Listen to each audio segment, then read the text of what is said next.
South ఆఫ్రికాతో test series నేపథ్యంలో టీమిండియాను ఓ భారీ record ఊరిస్తోంది. అదేంటంటే ఇండియాకు ఇప్పటి వరకు సౌత్ ఆఫ్రికాలో టెస్ట్ సిరీస్ గెలిచిన చరిత్ర లేదు. సఫారీలను వాళ్ళ దేశంలో ఓడించడం అంటే అంత సులువైన విషయం కాదు. సౌత్ ఆఫ్రికా పిచ్చులు పేస్ బౌలింగ్కు అనుకూలంగా ఉంటాయి. వాళ్ళ పేసర్లు నిప్పులు చిమ్ముతుంటే తట్టుకొని నిలబడి బ్యాటింగ్ చేయడం కత్తి మీద సాము లాంటిది. అందుకే ఇప్పటి వరకు టీమిండియాకు సౌత్ ఆఫ్రికాలో టెస్ట్ సిరీస్ గెలవడం సాధ్యం కాలేదు. కానీ ఈసారి మాత్రం పరిస్థితులు వేరేలా కనిపిస్తున్నాయి.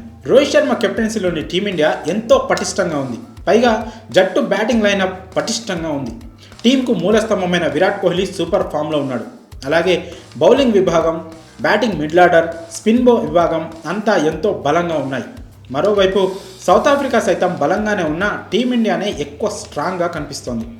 జస్ప్రీత్ బుమ్రా, మొహమ్మద్ సిరాజ్ చెలరేగితే సొంత పిచ్లపై కూడా బ్యాటింగ్ చేయడం సౌత్ ఆఫ్రికా బ్యాటర్లకు అంత తేలికైన విషయం కాదు. పేస్తో పాటు కాస్త స్వింగ్ లభిస్తే బుమ్రా, సిరాజ్ను అడ్డుకోలేరు.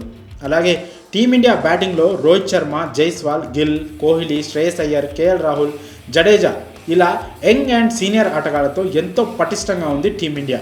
అయితే ప్రస్తుతం టీమిండియాలో ఇద్దరు స్టార్ ఆటగాళ్లు రోహిత్ శర్మ, విరాట్ కోహ్లీపైనే ఎక్కువగా జట్టు ఆధారపడడం మాత్రం ఖాయం. ఎందుకంటే ఎంత టాలెంట్ ఉన్నా, ఎంత ఫామ్లో ఉన్నా సౌత్ ఆఫ్రికా పిచ్లపై ఆడాలంటే కాస్త అనుభవం ఉండాల్సింది. కాగా సౌత్ ఆఫ్రికాలో కోహ్లీ, రోహిత్ రికార్డులను ఓసారి పరిశీలిస్తే కోహ్లీ రికార్డు అద్భుతంగా ఉంటే రోహిత్ శర్మకు చెత్త రికార్డు ఉంది. కోహ్లీ సౌత్ ఆఫ్రికాలో 14 టెస్ట్ ఇన్నింగ్స్లో 51.35 సగటుతో 719 పరుగులు చేశాడు. అందులో 2 సెంచరీలు, 5 హాఫ్ సెంచరీలు ఉన్నాయి. మరోవైపు రోహిత్ శర్మ 5 టెస్టుల్లో కేవలం 128 పరుగులు మాత్రమే చేశాడు. సెంచురియన్ వేదికగా తాజాగా మొదలైన టెస్టులో కూడా రోహిత్ శర్మ విఫలమయ్యాడు. కేవలం 5 పరుగులు మాత్రమే చేసి అవుట్ అయ్యాడు. మొత్తంగా సౌత్ ఆఫ్రికాలో ఇప్పటి వరకు మొత్తం 9 టెస్ట్ ఇన్నింగ్స్లో ఆడిన రోహిత్ శర్మ కేవలం 128 పరుగులు మాత్రమే చేశాడు. ఈ రికార్డులు చూస్తుంటే కోహ్లీపైనే ఎక్కువ భారం పడేలా ఉంది. ఆ భారాన్ని తట్టుకొని నిలబడితే కోహ్లీని ఎదుర్కోవడం సఫారీల వల్ల కాదు.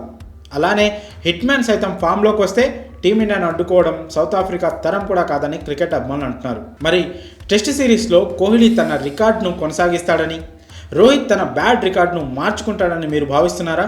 మీ అభిప్రాయాలను కామెంట్స్ రూపంలో తెలియజేయండి.